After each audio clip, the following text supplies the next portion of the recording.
아니 찬양이 전부 히브리 찬양이야. 아니 이렇게 너무 이렇게 청년들이 뜨겁고 제가 지금 예루살렘에 있는지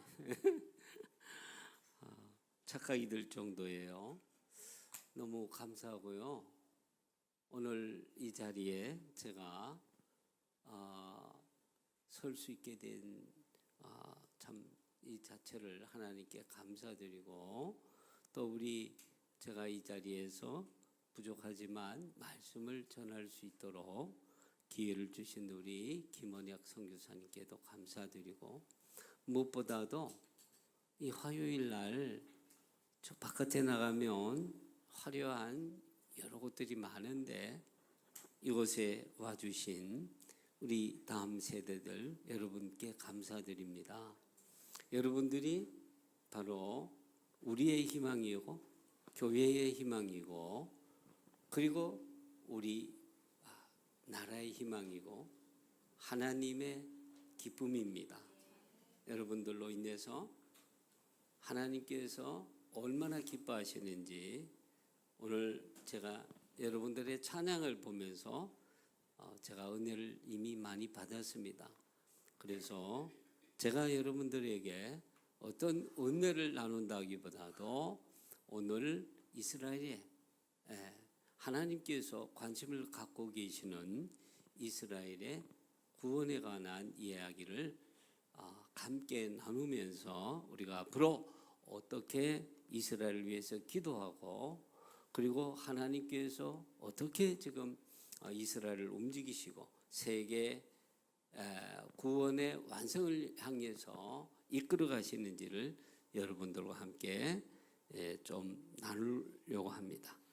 제목을 온 이스라엘의 구원이라 이렇게 적었는데, 우리 앞에 있는 이 친구들이 제가 저기서 보니까 너무 이쁜 거예요. 이게 참 얼마나 기특한지.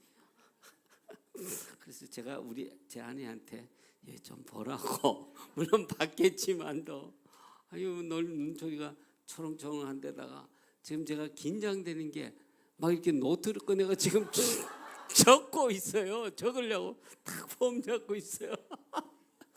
지금 몇 학년이에요? 3학년, 4학년, 3학년, 2학년, 1학년. 박수 한번 합시다 우리. 와 정말 대단해요. 야 이렇게 정말 참 제가 무슨 말을 해야 될지 주님 저를 좀 도와주시기를 원합니다. 자, 그러면 우리 예수님께서 우리의 구원을 위해서 이스라엘 땅에 먼저 오셨어요. 육신적으로는 유대인으로 오셨어요. 하나님이 유대인으로 오신 거예요. 그렇죠? 그러면 하나님께서는 이스라엘을 통해서 온 세계에 구원의 길이 열리기를 원하셨고, 그래서 아브라함을 택하시고 그 후손 이스라엘 백성을 택하시고, 그리고 계속해서 메시지를 선지자들을 통해서 주셨는데, 때가 찾아 하나님께서 직접 사람의 몸을 입고 이 땅에 오셨는데, 그분이 누구세요? 예수님이죠. 그죠? 그러면 예수님이 이 땅에 오셨는데, 자, 하나님의 백성들은 예수님을 알아봤어야죠. 그죠? 그런데 예수님을 못 알아봤잖아요. 두 가지 이유가 있는데, 아직도 하나님의 백성, 유대인이 하나님을 온전히 섬기는, 그야말로 온 이스라엘이 예수님을 믿는 백성이 되어야 되는데, 아직도 유대인들이 하나님을 잘 믿지 않고 있어요. 그 두 가지 이유를 제가 오늘 설명을 하려고 하는데, 첫째는 뭐냐면은 이 유대인들이 영적으로 눈이 먼 거예요. 또 하나는 우리처럼 예수님을 믿은 이방인들이 잘못한 거예요. 첫째는 누구 책임이다? 유대인 자신의 책임. 영적으로 눈이 멀어서 하나님이신 예수님을 메시아로 받아들이지 않았다는 것. 둘째 이유는 우리처럼 예수님을 믿게 된 이방인들이 예수님을 시기나게 하지 못하고 예수님을 도리어 유대인들로 하여금 예수님을 미워하게끔 그렇게 만들었어요.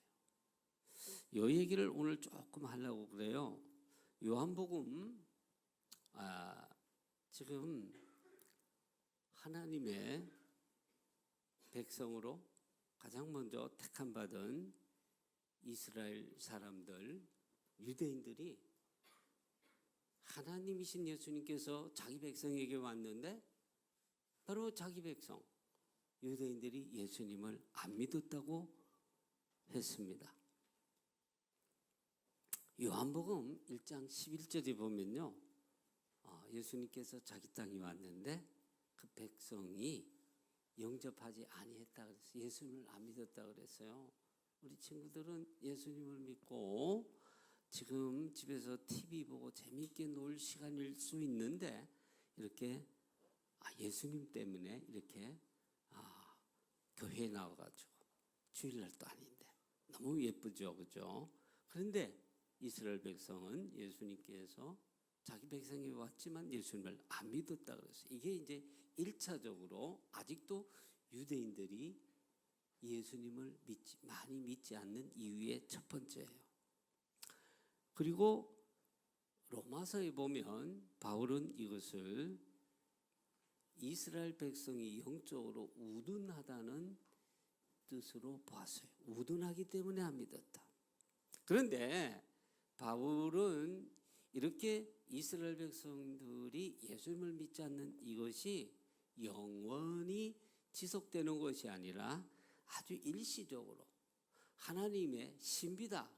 하나님께서 아주 비밀스럽게 비밀 작전으로 어떤 의미에서는 일시적으로 이스라엘 백성이 영적인 우둔에 갇혀 있게끔 허락하셨다. 이렇게 얘기하고 있어요.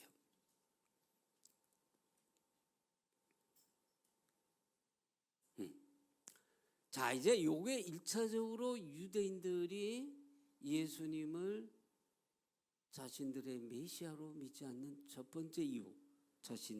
유대인들이 영적으로 우둔했다. 두 번째 이유가 뭐냐면요, 이방인들, 우리보다 먼저 예수님을 구세주로 영접하게 된 이방인 교회가 하나님 말씀을 제대로 못 깨달았어요.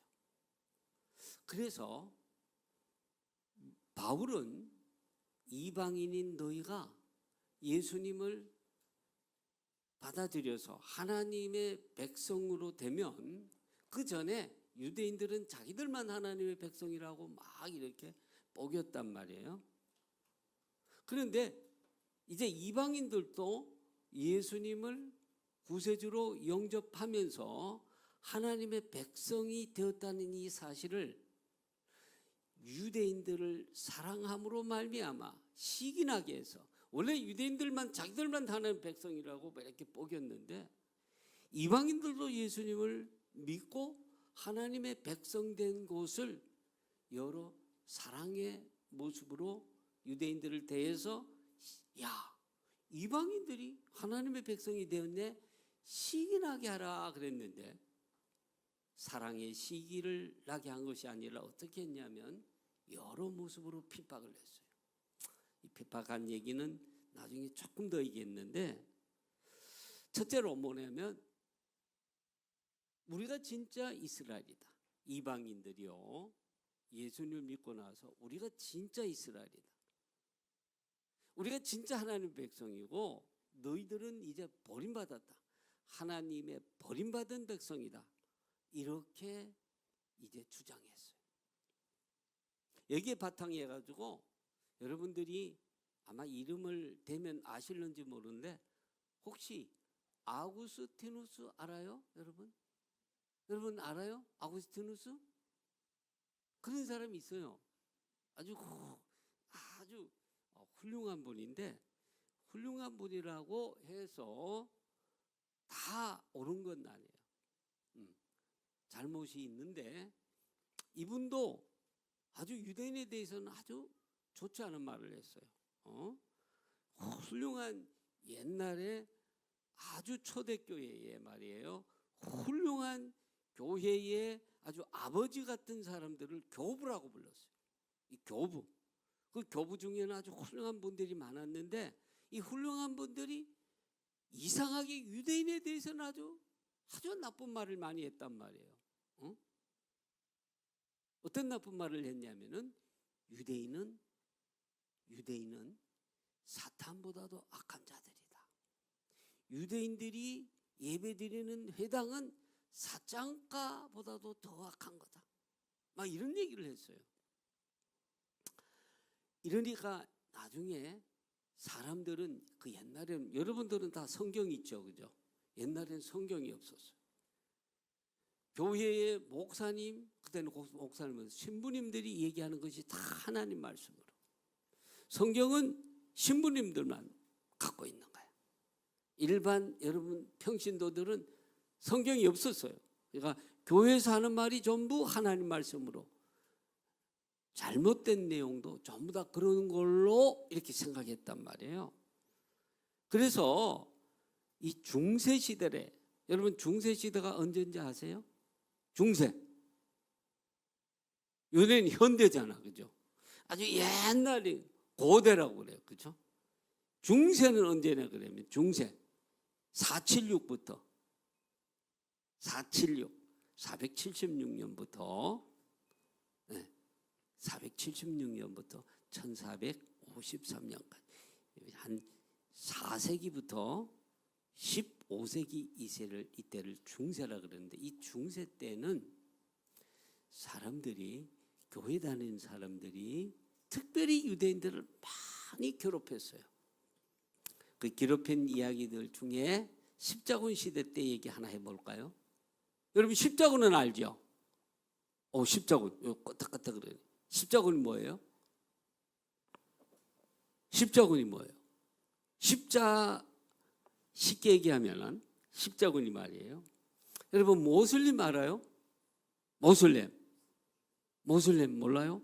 알라 아크바르 그런 소리. 아까 여기 광고 나왔잖아요. 하마스 그죠? 하마스가 이스라엘 사람들 막 공격해가지고 막 칼로 목 베고 있죠. 칼로. 2023년 10월 7일 날 말이에요. 하마스가 이스라엘을 공격을 해가지고 어떤 일인지 아세요? 애기들 목을 막 잘라버렸어요. 애기 뵌 엄마 배를 갈라버렸어요.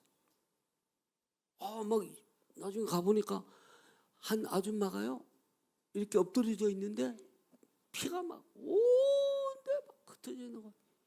왜 이렇게 피가 많이 나요?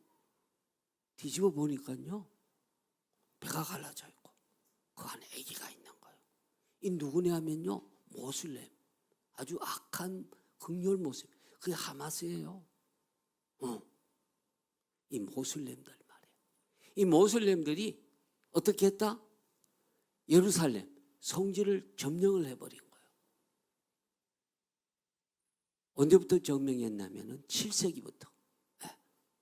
7세기부터 이제 십자군이 언제 들어오냐면요 1091년 들어오는데, 야, 안 되겠다. 예수님의 십자가를 높이 들고 우리의 주님 예수님께서 우리를 위해 십자가를 지신 예루살렘, 거룩한 예루살렘, 그리고 거룩한 이스라엘을 우리가 회복하자. 모슬렘 저 나쁜 놈들을 물리치자. 이게 바로 십자군이에요. 그런데 이 십자군 때 말이에요 유대인들을 많이 죽입니다. 누가? 십자군이. 왜냐하면 이전에 교회의 어버이 같은 훌륭한 분들이 유독 훌륭한 분들인데 유대인에 대해서만 나쁜 말씀을 많이 하신 거야.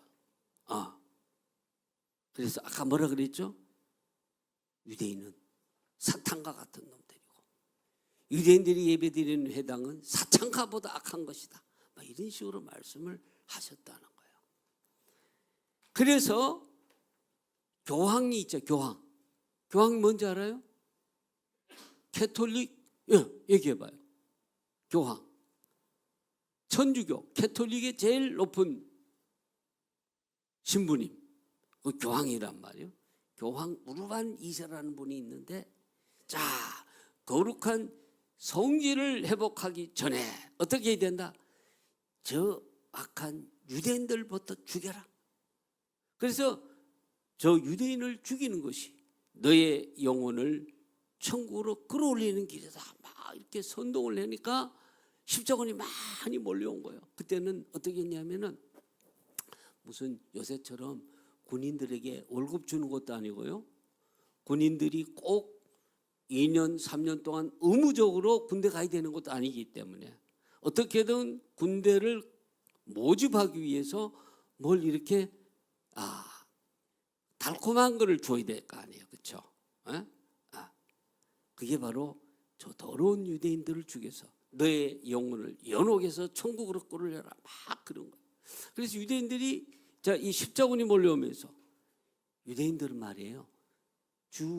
주님이 돌아가신 70년쯤 되어서 예수님 말씀하신 것처럼 돌 위에 돌 하나도 남지 아니리라 하면서 예수님이 예언하신 것처럼 로마에 의해서 다 망해버렸어요.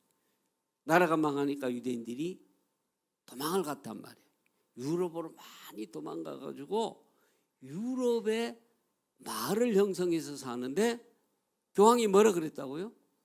성지를 회복하기 전에 먼저 더러운 유대인들을 없애라 그랬다고. 그래서 이 유럽에서 십자군이 몰려오면서 유대인 마을을 습격을 해서 남자는 죽이고 여자에게는 또 나쁜 짓을 한 거예요. 아기를 배기하고요. 그리고 이제 유대인들을 어떻게 했냐면 유대인들을 어디에다 모은다? 회당에 모은 거예요. 유대인들이 사는 데는 꼭 회당이 있었던 거야. 회당에 모아서 어떻게 했다고요? 불을 지르고 유명한 랍비가 뭐라고 그랬냐면 유대인들을 죽이는 것이 여호와를 그리스도를 영화롭게 하는 것이다. 그런 유명한 교부님이 계세요. 이 교부님의 말씀에 따라서 유대인들을 회당에 잡아놓고 불을 지르면서 예수님 그리스도를 찬양한 거예요. 유대인들이 예수님을 좋아할까요? 안 좋아할까요? 안 좋아하겠죠. 그렇죠? 여러분 여기 보면 이렇게 쓰여 있어요. 뭐라고 쓰여 있어요? 여기 보면 그러니까 이제 여기 많은데 오늘 하루 종일 오늘 밤을 새워도 이 얘기는 다 못할 것 같고 여하튼 여러분 보세요. 쉽게 얘기하면은 우리 친구들 아빠 있죠? 엄마 있죠? 그죠? 근데 어떤 사람이 예수 믿는 사람이야. 예수를 믿는 사람인데 엄마 아빠를 막 사정없이 패고 죽기까지 때리고 심지어 엄마를 막 폭행하고 그러면은 예수는 믿겠어요? 안 믿겠어요?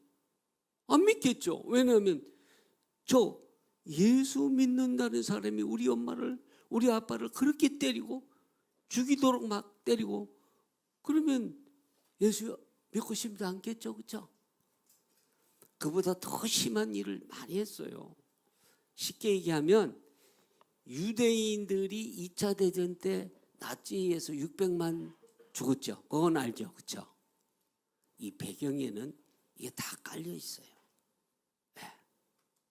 깔려 있어요. 600만 죽인 죽인 사람들은 나치이고, 그렇지만 그 배경 속에는 사상적으로 이미 교회가 나치가 죽일 수 있는 모든 사상적인 것들을 다 깔아놓은 거예요.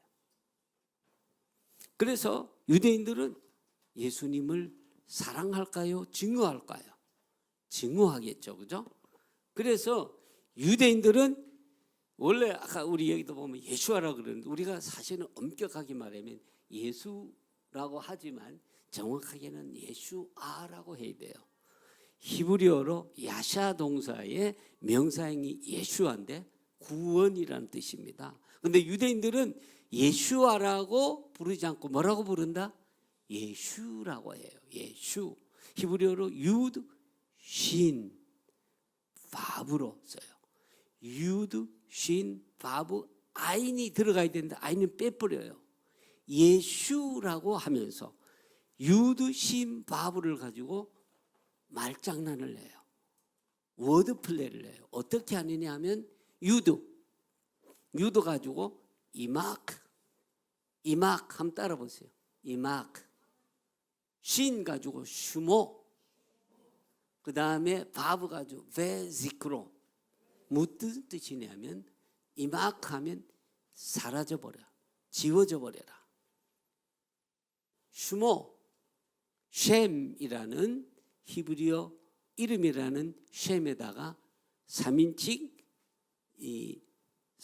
소유격이 붙어서 슈모, 그의 이름, 과 엔드, 그의 이름과 지크로, 그의 기억이, 그의 이름과 그의 지크로, 기억이 사라져 버려라.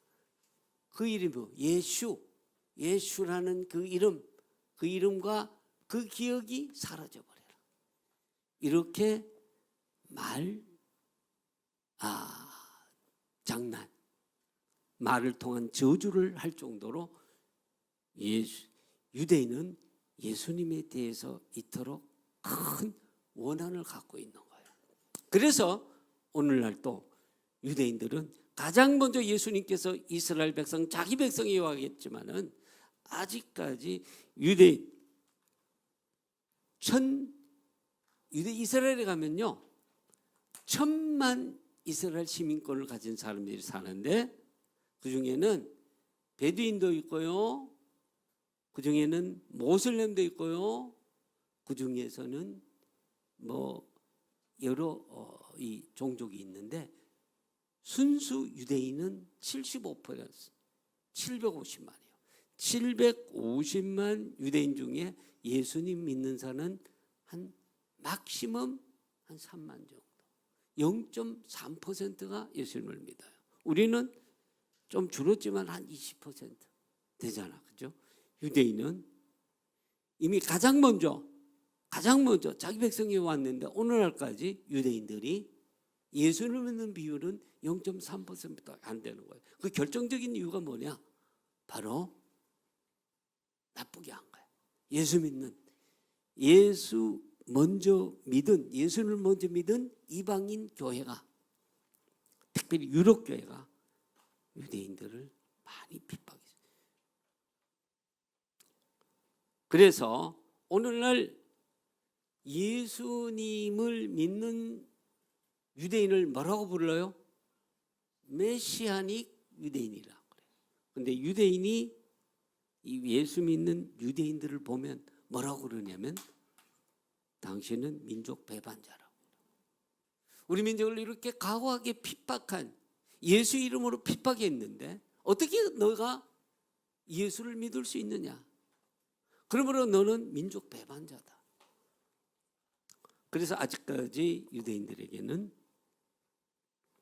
예수님께서 그 민족의 왕으로 아직도 임하시지 못하고 있는 겁니다.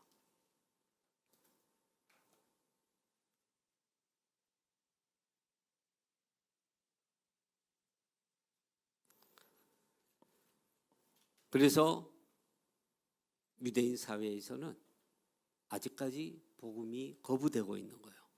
예수님을 믿는 것을 거부하는 거예요. 예수를 믿으면 민족 배반자가 되고 예수를 믿으면 사회적으로 왕따를 당합니다. 물론 법치국가이기 때문에 실제 그 사람을 예수를 믿는다고 해서 이슬람 사회처럼 감옥에 가둔다거나 그렇지는 않아요. 그렇지만 은연중에 직업 아니면 사회적 활동에 있어서 보이지 않는 제약이 있고 학교에서는 특별히 예수를 믿는 그 사람들의 자녀들이 학교에서 아이들에게 보이지 않는 왕따를 당해요. 그래서 여러분 학교에서 학폭이고 뭐 왕따 당하고 그런 거 있잖아요.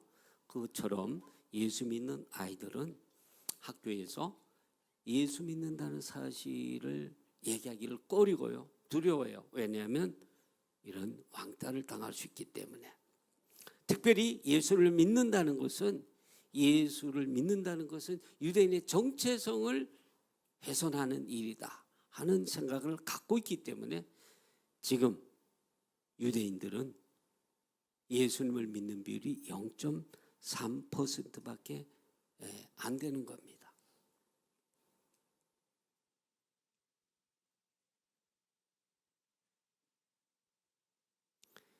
그런데 놀라운 것은 바로 이런 상황 속에서도 예수님을 믿는 유대인들이 있다. 메시아닉 유대인이다. 이들을 우리는 남은 자라고 부릅니다. 하나님께서는 바로 예수님을 믿는 유대인, 남은 자를 남겨두셨습니다. 여러분 왜 이 유대인들은 크리스찬이라고 안 부를까요? 아시는 분 계시죠? 다 아시죠? 어떤 의미에서는 이 정도로 이스라엘을 사랑하시고 찬양도 히브리 찬양을 많이 하실 정도니까.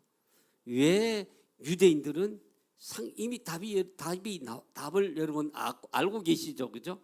왜 유대인들은 예수를 믿는 유대인들은 스스로를 크리스찬이라고, 주이시 크리스찬이라고 부르지 않는가?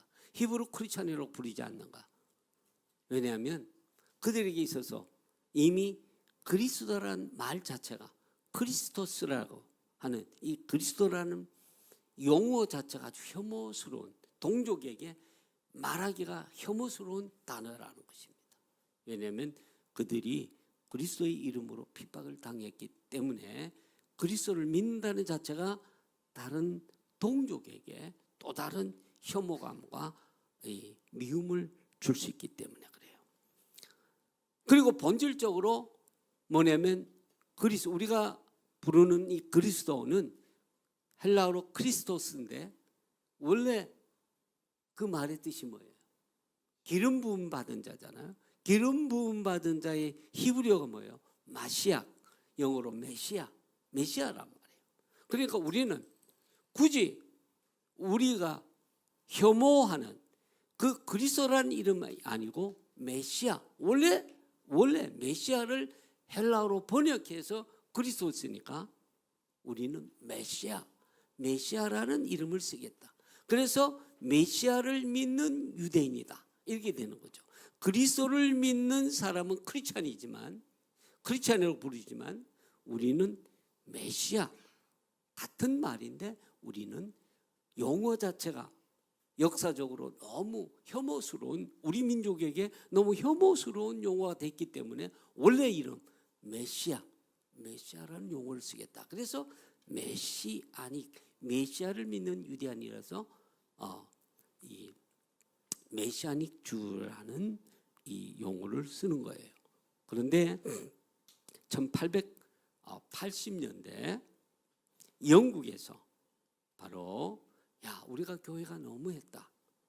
유대인들에게 잘해줄 이렇게 마음을 열고 유대인들을 조금 도와주고 교회에서 이런 운동이 일어나요. 그래서 이때에 유대인들 중에 예수님께로 돌아온 숫자가 꽤 있게 됩니다. 그러면서 이들이 처음에는 히브리 크리스찬이라고 불렀다가 그래도 이 크리스찬이라는 용어 자체가 동족들에게 혐오스러운 용어가 되니까 1970년대부터 예수님을 믿는 유대인들은 메시아닉 주다, 메시아닉 유대인이다 이렇게 부르게 됩니다. 우리는 하나님께서 그러면 0.3%의 복음화율밖에 되지 않는 유대인 하나님이 이스라엘을 버렸느냐? 하나님께서 자기 백성을 버리셨냐는 이 질문을 바울이 했고 지금 또 우리도 마찬가지로 하나님께서는 그러면 버리셨는가? 이런 질문을 해볼 수 있는데 그러나 결코 하나님께서는 이스라엘 백성을 버리시지 않았다. 버리지 않았고 하나님께서는 특별한 당신의 경륜에 따라서 하나님께서 의도적으로 그러신 건 아니지만 하나님께서 어떤 그 일시적으로 그들이 영적으로 눈이 먼 시간을 허락하셨다. 눈이 멀게 된 원인은 첫 번째는 유대인이겠지만 가장 큰 원인은 이방인들이 유대인들을 가혹하게 핍박함으로 말미암아 유대인들이 예수님을 영접지 못하게 하는 그 시간을 일시적인 거부의 시간으로 그것을 하나님께서는 특별히 당신의 경륜했다는 비밀로 얘기하는 것이 로마서 11장 25절에 나와 있습니다. 그러면서 엘리야 시대 때 하나님께서 남은 자 바알에게 무릎 꿇지 않은 7,000명을 남겨두신 것처럼 메시아닉 유대인을 남은 자로 남겨두셨다.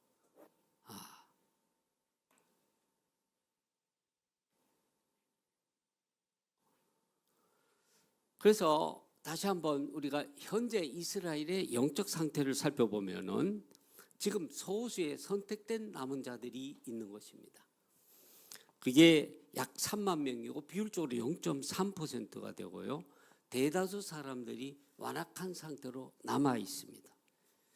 이것이 하나님께서는 더러는 우둔한 상태에 두신 하나님의 신비다. 하나님의 신비인데 그럼에도 불구하고 하나님께서 이 모든 유대인들 온 이스라엘을 구원하실 계획을 갖고 계신다 하는 겁니다. 이 남은 자는 하나님의 은혜로 선택된 남은 자입니다.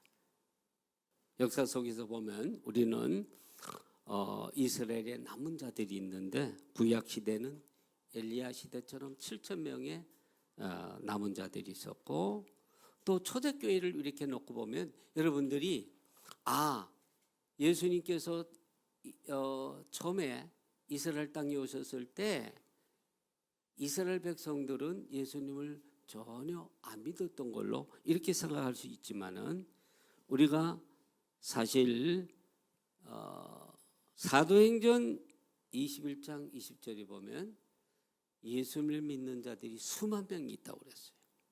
그래서 만일 사실상 이방 교회가 예수님의 이름으로 유대인들을 핍박하지만 않았더라면 아마도 제 추측건데 이미 온 이스라엘이 예수님을 믿는 상태에 있을지도 모른다. 근데 역사에서 가정이라는 것은 없고 하나님께서는 이미 바울을 통해서 더러는 우둔한 상태에 있다는 것을 이방인들을 통해서 이스라엘이 핍박받음으로 말미암아 예수님을 믿지 않게 되는 이 상황까지 전부 고려해서 더러는 우둔한 상태에 있다고 말씀하셨고 이것이 하나님의 신비요 비밀이라고 말했기 때문에 역사의 가정을 돌릴 필요는 없지만 여하간 우리가 첫 번째 이 예수님이 이 땅에 오셨을 때 자기 백성이 예수님을 영접지 아니했다고 했을 때 전혀 믿지 않았다는 말이 아니고 우리가 사도행전 21장 20절에 보면 바울이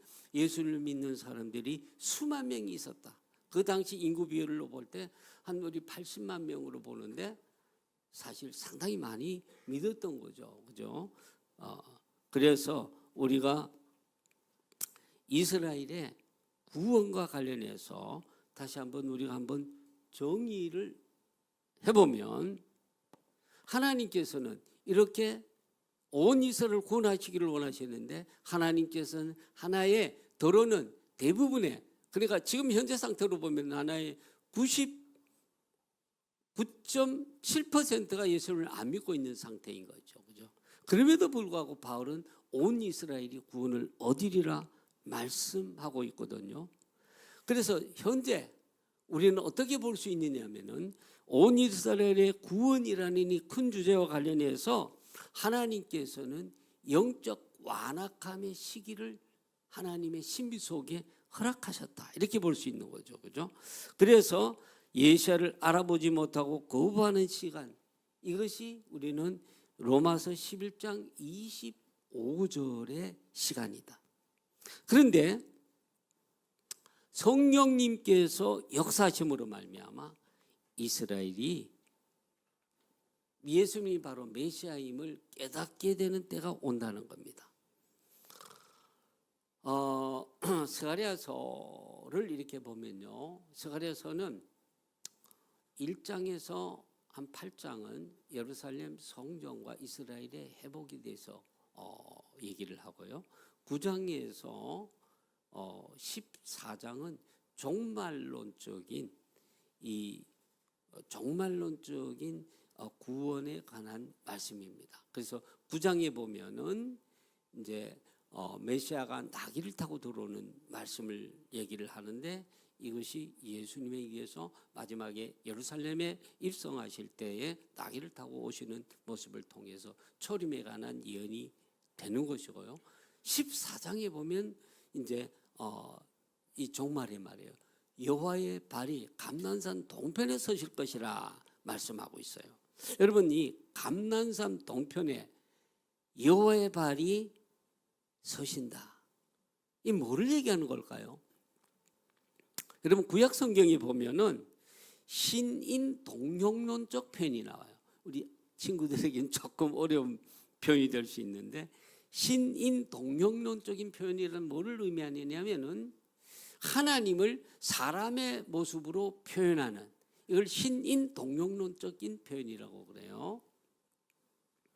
그래서 우리가 하나님은 발이 사람처럼 발이나 손이나 이런 것들이 있어요, 없어요? 하나님은 어떤 구체적인 형상이 없으세요. 하나님은요. 그래서 하나님의 손으로 치셨다 그러면 이걸 신인 동용론적인 표현이라고 그래요. 하나님께서 놓아서 그 손을 뻗어서, 아니면 하나님께서 그 손을 내밀어 구원해 주셨다든지, 하나님의 치유의 손길로 그를 축복하셨다, 그리하여 그가 그 모든 병에서 낫게 되었다. 하나님께서 손이 구체적이고 눈이 있으시고 코가 있으시고 그런 것이 아니라, 하나님을 사람의 모습에 비유해서 구체적인 행동을 나타낼 때 이것을 신인 동용론적인 표현이라고 하는데, 놀라운 것은 이 다른 내용들은 다 신인 동용론적인 표현으로 이해가 되는데, 스가랴 14장에 여호와께서 그날에 감난산 동편에 서신다는 이 표현은 신인 동용론적인 표현으로 이해가 안 돼요. 이건 뭘 의미하냐면은 바로 예수님께서 감난산에서 승천하셨다가 올라가신 그대로 오시리라는 재림, 그죠? 9장이 초림에 관한 예언이라면 14장은 예수님의 재림에 관한 말씀을 스가랴에서 하고 있어요. 근데 그 중간에 12장에 보면 참 놀라운 말씀을 하고 있어요. 그것이 지금 현재 이루어지는 시기란 말이에요. 여러분, 스가랴서 12장 한번 펴보실래요? 혹시 여러분 성경 갖고 계시면 스가랴서 12장. 스가랴서 12장에 보면 이런 말씀이 나와요.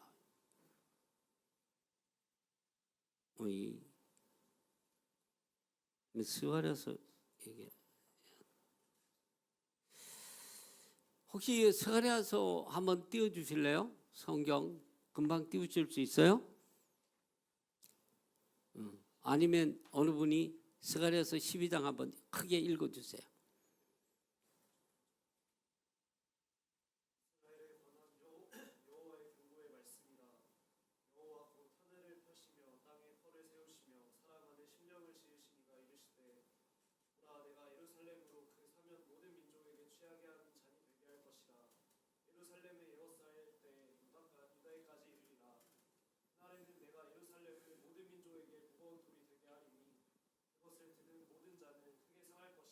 거기까지 잠깐만요.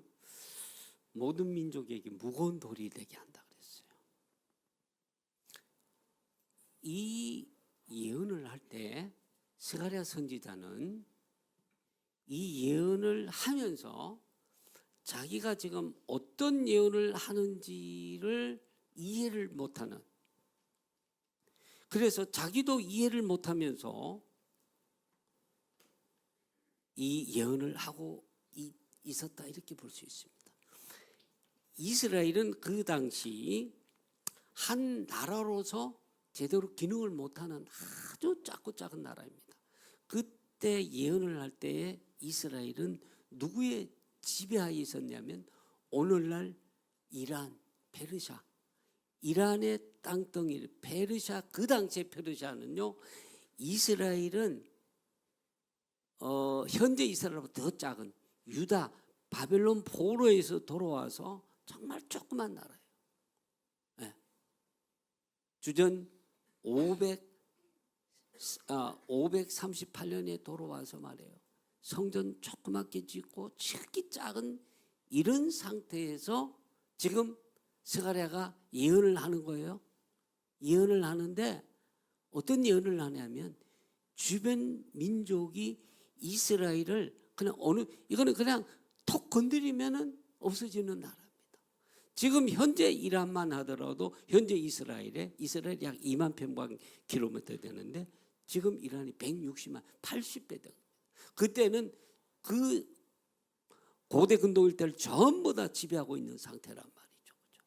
그 주변 나라 할 때 가장 선두가 뭐냐면 이란인데 그 당시로 치면 200배도 더 되는, 현재 상태로 80배인데 그 이방이 이스라엘을 그냥 조약돌도 안 되는 것을 던져버리려고 들었는데 그 돌에 스스로 깔릴 정도가 되어버린다는 겁니다. 종말에 있어서는. 그런데 최근에 어떤 일이 있었습니까? 금년 6월 12일에 이스라엘이 이란을 폭격을 했습니다. 이란이 심지어 이란의 최고 지도자가 깊은 지하에 숨을 정도로 온 이란이 벌벌 떠올 정도로 이스라엘의 공격에 속절없이 무너졌습니다.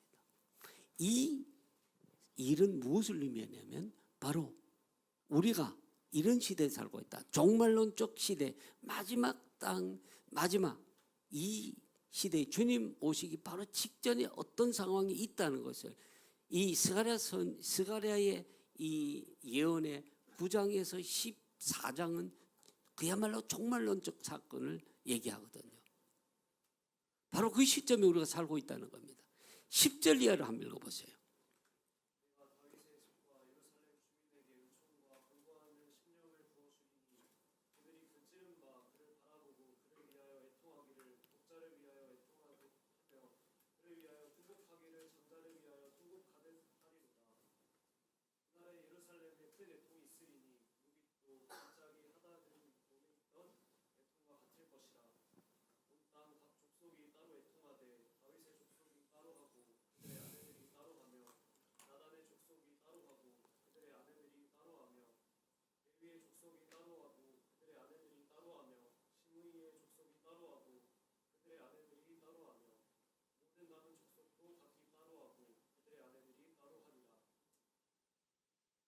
자, 12장 10절 이하의 핵심적인 내용이 뭡니까?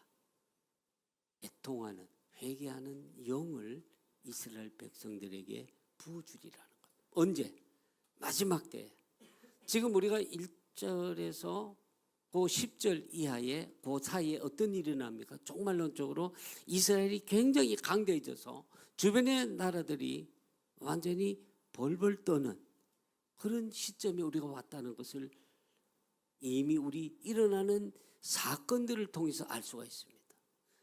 다시 말해서 우리가 하나님께서 이스라엘 백성들에게 회개영, 애통하는 영을 불어넣어주는 이 시대가 언제냐? 이스라엘로 인해서 주변 나라들이 벌벌 떠는 시점은 곧 어때 언제냐? 종말의 마지막 때이고 이때에 하나님께서 또한 이스라엘 백성들에게 회개의 영을 부어준다는 그 시점과 맞물리는 시점이 12장에서 말씀하는 사건입니다. 그래서 지금 이스라엘은 어떤 시점에 왔느냐? 우리가 이른비 성령의 역사가 있었듯이 이제는 교회 시대를 지나면서 이 교회 시대는 이방인의 충만한 수가 들어오는 시기입니다. 이방인의 충만한 수가 들어오는 시기와 관련해서 마태복음 24장 14절에 하나님 예수님께서 온 민족에게 복음이 전해지면 그때가 끝이 오리라. 이 시점이 바로 이방인의 충만한 시기가 도래하는 시기고 이것이 로마서 11장 25절에서 말씀하고 있는 이방인의 충만한 수가 들어오는 시기. 로마서 11장 25절과 마태복음 24장 14절이 사실은 같은 얘기를 하고 있다 볼 수 있습니다. 그런데 이방인이 충만한 이때와 관련해서 이제 로마서 11장 26절에 온 이스라엘이 구원을 얻으리라 말씀하고 있잖아요. 온 이스라엘이 구원을 얻는 것과 관련해서 필연적으로 일어나는 종말론적인 사건이 뭐냐면 바로 스가랴 12장 10절에 있는 말씀입니다. 하나님께서 애통하는 심령, 회개하는 심령을 부어주시는데 그래서 그 찌른 바 그를 보고 애통하게 된다. 이 스가랴 선지자가 찌른 바 그를 본다. 자기도 무슨 말을 하는지도 모르고 예언을 쓴 겁니다. 그 찌른 바가 누구? 찔렀던 사람이 누구예요? 유대인이 찔른 거 아니에요? 그렇죠? 로마 병정이 찔렀다고 하지만 실질적으로 유대인들이 그를 십자가에 못 박으러 했기 때문에 그들이 그 찔렀던 그를 보고 애통하게 된다는 겁니다. 어떻게? 하나님께서 그들에게 애통하는 심령을 부어줄 때, 종말의 때에 이스라엘이 강해져서 그를 얕잡아 보고 조그만 조약돌이라고 해서 달려들어서 짓밟아 버리려고 했는데 막상 들어보니까 그 조약돌이 아니라 그들이 들어서 던져버리겠던 그 돌에 깔려서 죽는 이 상황을 지금 스가랴 선지자가 얘기를 하는 겁니다. 그것이 지금 스가랴 선지자 예언이 성취되는 시간이 지금인 거예요. 종말인 겁니다. 이때에 하나님께서 이들에게 애통하는 심령을 부어주겠다는 겁니다. 애통하는 심령을 부어줬다는 것은 뭐냐면 애통하는 영을 부어줬다는 말은 뭐냐면 늦은비 성령의 역사가 있게 된다는 말씀입니다. 이것이 로엘서 2장 28, 29절에 예언된 마지막 때에 강력한 성령의 부으심이 있게 된다는 것입니다. 아까 우리가 얘기할 때 하나님께서 신비로 이렇게 얘기를 하셨는데 보십시오. 온 이스라엘 구원을 얻으리라고 말씀하신 하나님께서 현재 상태를 보면 너무 막막하잖아요. 750만 중에 이스라엘의 0.3%만 있는데 99.7%가 아직도 영적으로 눈먼 상태에 있는데 그리고 많은 유대인들이 예수를 믿으면 자기들의 정체성을 잃어버리고 그리고 민족 비반자로 그렇게 보는 상황인데 어떻게 무슨 수로 온 이스라엘의 구원을 받는다는 말입니까? 여러분, 첫 번째 성령의 역사가 있을 때 어떤 일이 있었습니까? 베드로가 한번 설교했을 때 그때 유대인들이 3,000명이나 회개했다는 말씀이 있습니다. 마지막 성령의 역사가 있게 될 때 한 번 설교로 3,000명 아니 3만 명도 돌아올 수 있는 동네가 바로 이스라엘 땅입니다. 이거는 다른 지역에서는 가능하지 않지만 이스라엘에서는, 왜냐하면 그들에게는 성경이 있고 그 성경에는 메시아에 관한 모든 예언이 담겨 있기 때문에 그들에게 구약, 그것은 이미 메시아에 관한 말씀을 담고 있기 때문에 성령의 강력한 역사가 있게 될 때는 우리가 기다리던 메시아가, 우리가 찔렀던 그분이요, 우리가 저주했던 그분이요, 그분이 바로 하나님이시요 우리의 구세주라는 것을 그들이 깨닫게 되는 그날이 언제냐? 바로 지금이라는 겁니다. 지금 당장에 안 보이는데요, 멀지 않았습니다. 그렇기 때문에 이 늦은 배 성령의 역사를 위해서 우리가 많이 기도해야 되고요, 이 역사가 일어나기 위해서는 여러분 어떻게 해야 되냐면 지금 계속해서 장작불을 붙여야 됩니다. 여러분, 시골에 살아보신 분이 별로 없으실 텐데 옛날 시골에서는 말이에요, 가마솥에 물을 끓이는데 장작을 피웁니다. 장작 한 개 가지고는 물이 끓지 않아요. 계속 서서 장작을 떼면 말이죠, 어떻게 되냐면 물방울이 언제부턴가 밑에서 물방울이 뽀글뽀글 맺힙니다. 계속해서 떼면 뽀글 하다가 끌어오르기 시작. 더 떼면은 갑자기 푹 끌어온 이 비등점. 그래서 지금 어떤 단계냐면은 지금은 계속 장작을 떼서 물이 이제 살짝 이제 하나님이 이를 위해서 0.3% 남은 자를 두셨고, 우리가 지금 이방인들이 여기에서 이제 과거 우리 조상, 우리의 선배들의 잘못을 회개하는 마음으로 지금 이 불 떼는 작업에 같이 동참을 해야 됩니다. 같이 동참을 해가지고 성령께서 저들의 마음을 터치하는 늦은 비 성령의 역사가 있게끔 기도하고, 또 남은 자들이 계속해서 불을 비추고 이방인들이 들어가서 계속해서 유대인들이 복음에 접할 수 있도록, 겁내지 말고 유대인들이 복음에 접할 수 있도록 계속해서 건드리다 보면 어느 날 폭발적인 유대인의 회심이 일어날 수 있다는 것입니다. 이것이 바로 온 이스라엘의 구원에 관한 신비입니다. 여러분, 주님이 다시 언제 오시냐? 주님이 언제 오실지는 모르지만은 주님이 오시는 조건은 분명히 알고 있습니다. 어떤 조건이냐면은 하나님께서 모든 구원하실 자를 구원한 때가 되면 오신다는 것입니다.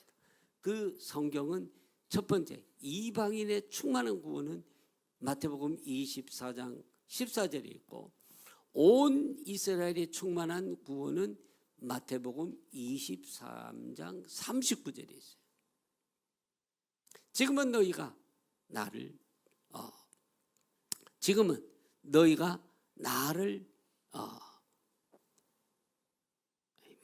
마태복음 23장 39절 한번 읽어봐요. 마태복음 24장.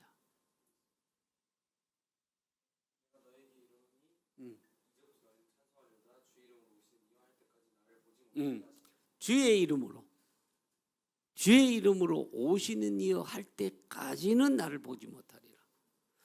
다시 말해, 주님을 볼 때는 어떻게 된다는 거예요? 주님을 다시 볼 때는 어떻게 된다고요? 주의 이름으로 오시는 이여라고 환영하게 된다는 겁니다. 지금은 너희들이 주의 이름으로 오시니 하고 나를 환영하지 않는데, 내가 다시 올 때는 너희들이 주의 이름으로 환영하는 주의 이름으로 오시니요 하고 환영하는 상태가 되어 있을 것이다, 이 말씀입니다. 다시 말해 주님이 다시 오실 때는 유대인들이 어떤 상태라고요? 다 주님을 믿고 스가랴서 12장 10절 이하에 있는 예언의 말씀처럼 주님, 우리가 찔렀던 그분이 다시 오실 때 모두가 어떤 상태가 되었다? 할렐루야 주의 이름으로 오시는 이여 하고 바루카바 베셈 아도나이 환영하는 상태가 되어 있을 것이라는 겁니다. 다시 말해 주님이 다시 오실 때는 유대인들이 다 믿는 상태가 되어 있다는 겁니다. 마태복음 24장 14절은 이방인의 충만이요, 마태복음 23장 39절은 유대인의 충만을 얘기하고 있는데, 요거를 연속적으로 축약한 본문이 어디냐? 로마서 25장 이방인의 충만, 26절 온 이스라엘의 구원, 이렇게 연결되는 겁니다. 뭐냐? 주님이 다시 오실 때, 다시 오신다. 어떤 조건? 이방인의 충만한 구원, 이스라엘의 충만한 구원. 이게 되어 있을 때 주님이 다시 오신다 하는 겁니다. 이를 위해서 교회는 어떻게 해야 될 것인가? 이스라엘을 위해서 기도 많이 해야 됩니다. 시편 122편 6절에 보면 예루살렘을 위하여 평강을 구하라. 이스라엘을 사랑하는 자는 형통하리로다. 여기에서 이 평강은 있죠. 평화는 뭐냐면 샬롬인데, 예수님은 뭐냐면 평강의 왕입니다. 이사야 9장에 보면 평강의 왕, 따라서 이스라엘의 진정한 평화는 평화의 왕이신 예수님이 그들의 심령에 계셔서 다스리시는 상태가 돼야 완전한 평화가 오는 것입니다. 그래서 예루살렘의 평화를 위하여 구한다는 것은 사실 예루살렘의 평화의 왕이신 예수님께서 그들의 왕이 되어 주소서 하는 기도와 통하는 것입니다. 그리고 우리가 또한 직접적으로 유대인들에게 오늘 제가 꼭 드리고 싶은 말씀은 뭐냐면, 제가 유대인 지도자들을 좀 요즘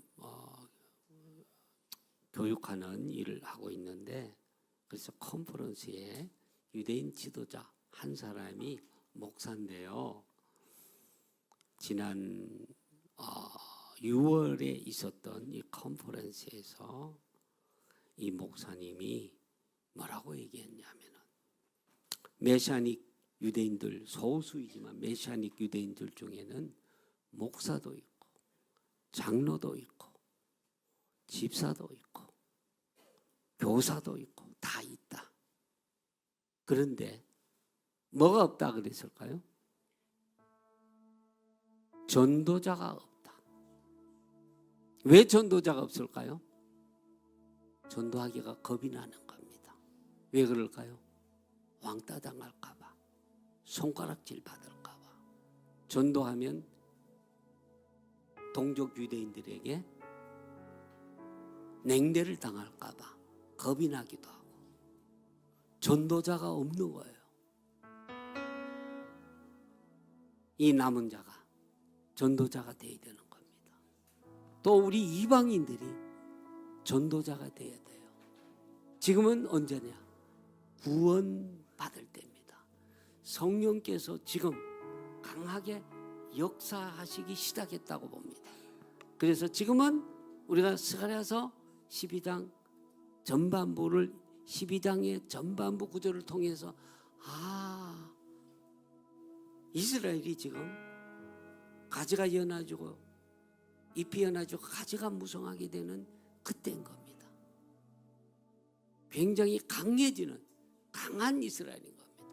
땅덩어리는 좁지만은 그 거대한 이란이 스가랴 선지자가 예언한 것처럼 벌벌 떠는 그런 상태인 겁니다. 종말이라는 겁니다. 끝이라는 겁니다. 그때에 성령께서 오신다는, 성령께서 강하게 역사하셔서 저들이 그 찔렀던 그 자를 보고 애통하게 된다는 겁니다. 그런데 전하지 않으면 알지 못한다고 그랬습니다. 영적인 어둠에 있는데 저들에게 전해야 될 때입니다.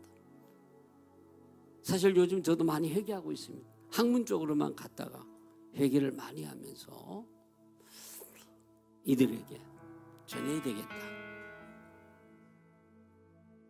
그래서 제가 전할 줄을 몰라가지고, 특별히 이방인이기 때문에. 근데 제가 전하는 방법을 몰랐던 거예요. 어떻게 해결? 그리고 오늘 오전에 간 데가 어딘지 아세요? 제가 전도 폭발 거기 갔어요. 전도 폭발 그 훈련을 제가 좀 받아야 되겠다. 그래서 어떻게 전도하는지를 내가 이 유대인 지도자들에게 좀 가르쳐 줘야 되겠다. 그거를 배워가지고 유대인 상황에 좀 어떻게 접목할지를 내가 연구를 해가지고 좀 고치기도 하고 해요. 이걸 좀 가르쳐야 되겠다. 그리고 오전에 제가 갔던 데가 전도 폭발 거기 갔어요.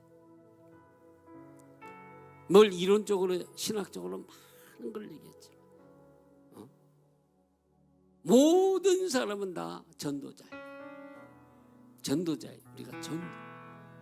그래서 여러분들, 우리가 한번 이 마지막 때에 주님 다시 오시는 이 일을 위해서 우리 부름받았다 믿습니까? 우리 성령 충만해야 되겠죠? 제가 아는 척하고 학생들에게 뭐 이렇게 아는 척하고 떠들었던 거 다 얘기를 해요. 제가 다 소용이 없어요. 소용이 없다는 건 아니고, 그렇지만은 가장 중요한 것은 학자든 일하는 사람이든 학생이든 누구든 이 마지막 때에 전도해야 돼.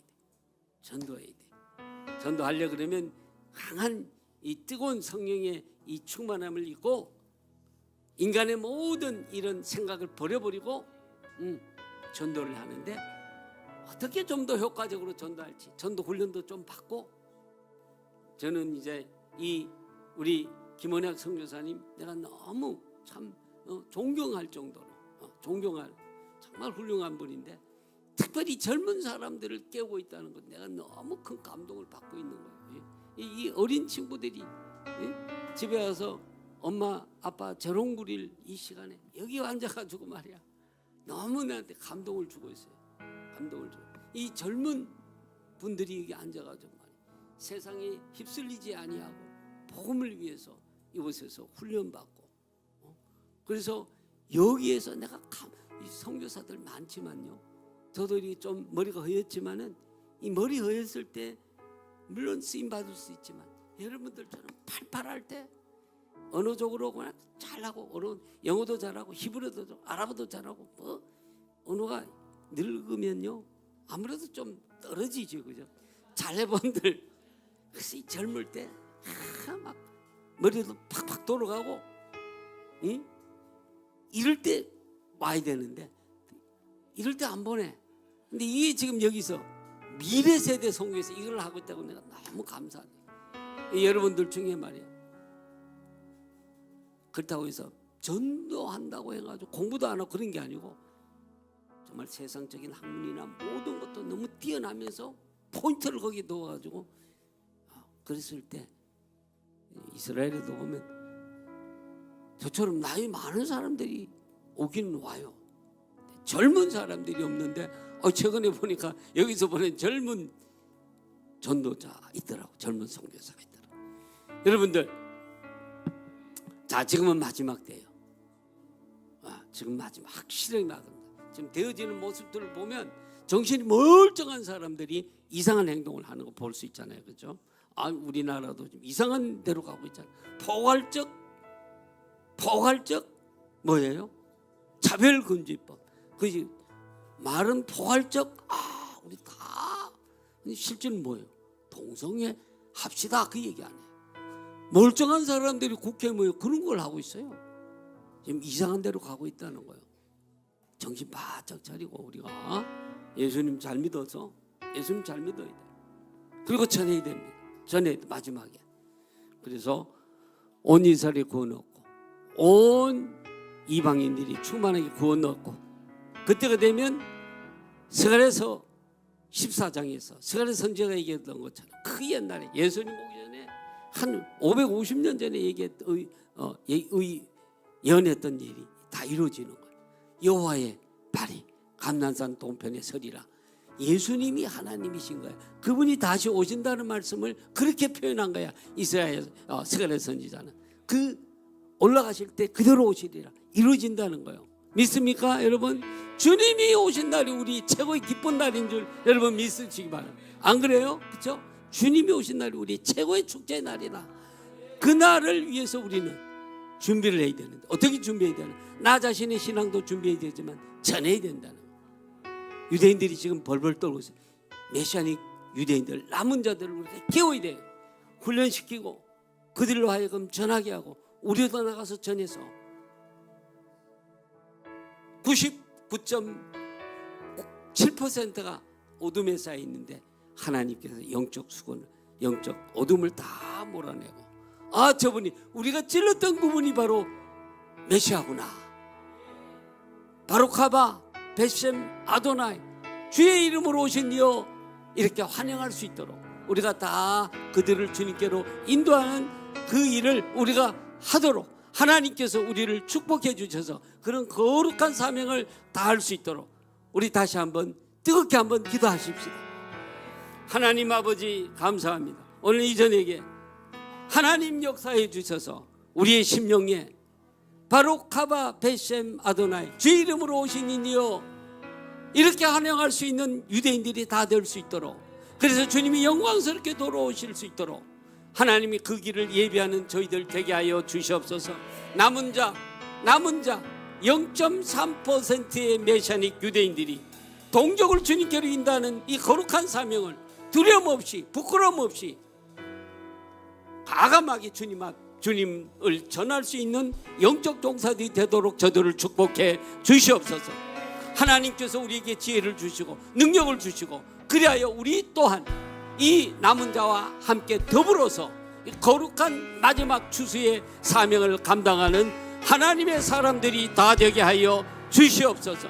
하나님께서 특별히 이 참으로 젊은 다음 세들이 이 거룩한 하나님께서 주신 소명을 깨닫고 거룩한 이 일에 나설 수 있도록 축복하여 주시옵소서.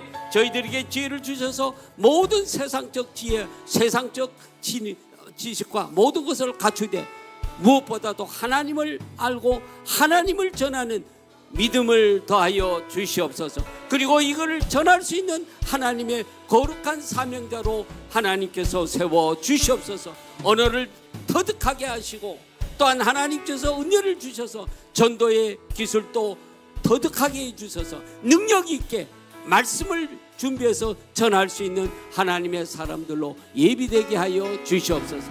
특별히 하나님께서 이 미래 세대 선교사를 축복해 주셔서 이런 하나님의 거룩한 이 사명자들이 이 젊은 세대에서 일어나게 해주셔서 하나님이여, 하나님께서 우리에게 주신 이 사명 잘 감당할 수 있는 거룩한 하나님의 백성들, 하나님의 제자들을, 종들을 키워낼 수 있도록 축복하여 주시옵소서. 주님 다시 오실 때 우리 모두 하나님께서 잘했다 칭찬하는 그러한 하나님의 사람들 다 되게 하여 주시옵소서. 예수님 이름으로 기도합니다. 아멘.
일어나 주의 빛을 발하라. 땅 끝까지 주 선포하라. 그가 너로 이방의 빛을 삼아 구원을 베푸시. 너는 일어나 주여.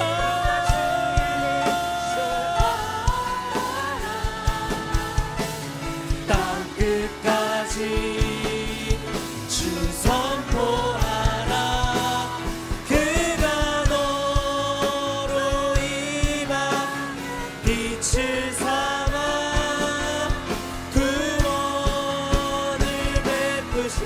너는 일어나. 아멘. 나라 땅 끝까지 주 선포하라. 그가 너로 이방 빛을 삼아 늘 베푸시. 우리 이 시간 이스라엘을 위해서 함께 기도하길 원합니다. 주님, 이스라엘 가운데 주님 남아있는 자들에게 복음이 증거되게 하여 주시옵소서. 주님, 특별히 메시아닉 주 이 땅에 있는 그리스도인들이 주님 담대하게 주의 복음을 유대 민족에게 증거하며 주님 오실 길을 예비하게 하여 주옵소서. 바룩 가마의 쉐바도나이 이스라엘아, 주의 오실 길을 예비할지어다. 함께 기도합시다. 주여, 주여, 주여.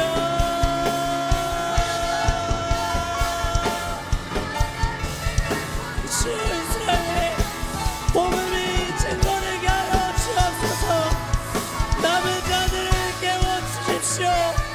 주님, 메시아닉 주들을 통하여서 그들의 가운데를 통하여서 이스라엘의 남은 자들이 살아나게 하여 주십시오. 복음이 증거되게 하여 주십시오. 이스라엘아, 이스라엘아, 주의 오실 길을 예비할지어다. 주여,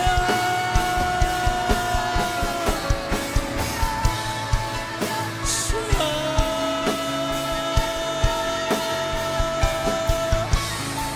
주여.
다시 오시니 왕이 오시네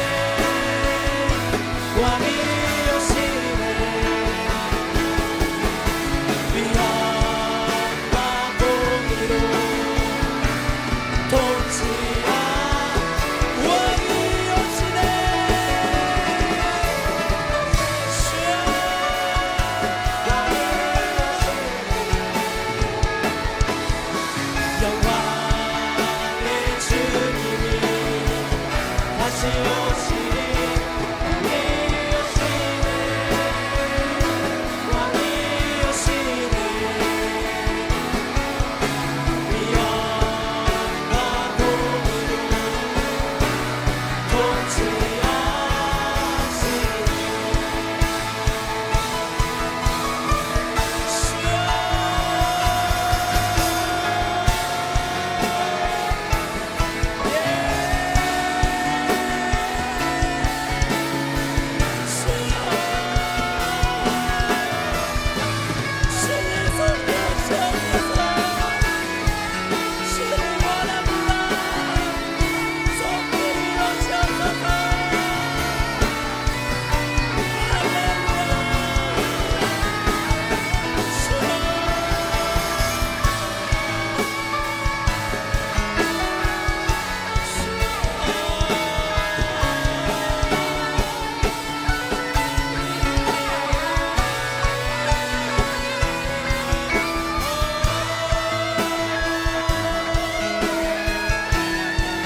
다시 오시네 왕이 오시네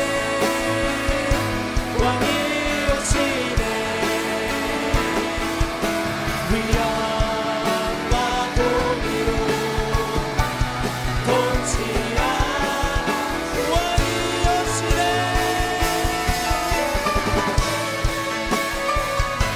왕이 오시네 영광의 주님이 다시 오시니 왕이 오시네 왕이 오시네 위엄과 공의로 통치하시네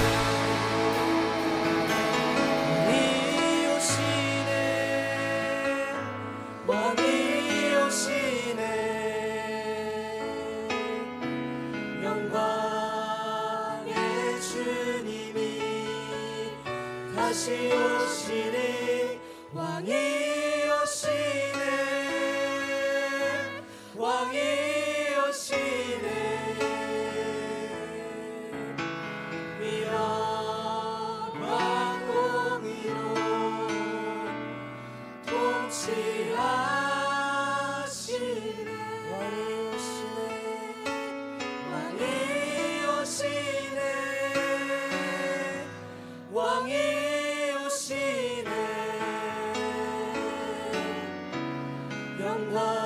영광의 주님이 다시 오시니 왕이 오시네 왕이 오시네 위엄과 공의로 통치하시네 위엄과 공의로 위엄과 공의로 통치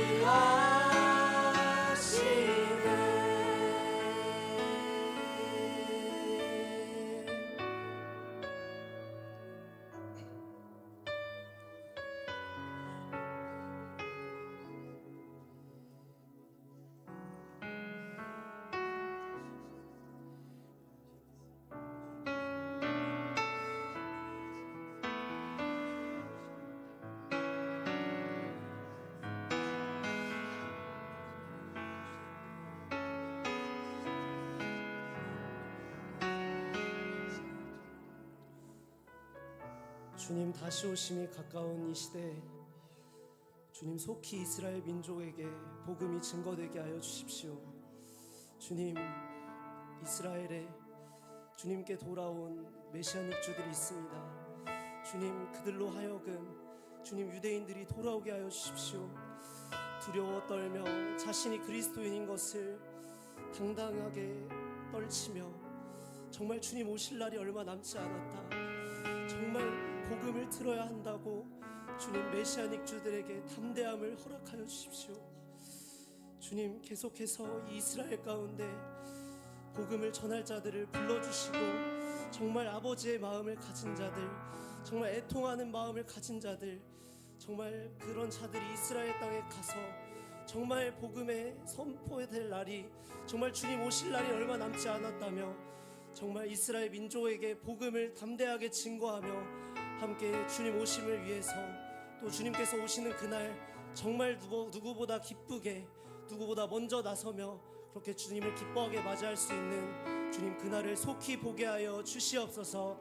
이렇게 이스라엘 민족 가운데 다시 오실 우리 주님을 찬양합니다. 주님만 이스라엘의 왕이십니다. 주님만 이스라엘을 통치하십니다. 주님 속히 오셔서 이 민족을 구원하여 주시옵소서. 그렇게 다시 오실 우리 주님께 모든 감사와 영광과 찬양을 드립니다. 주님 홀로 영광 받아 주시옵소서. 감사드리며 이 모든 말씀 이스라엘의 왕 되시며 모든 열방의 왕 되신 우리 주 예수 그리스도 이름으로 함께 기도합니다. 아멘. 주님께 영광의 박수 올려드리겠습니다.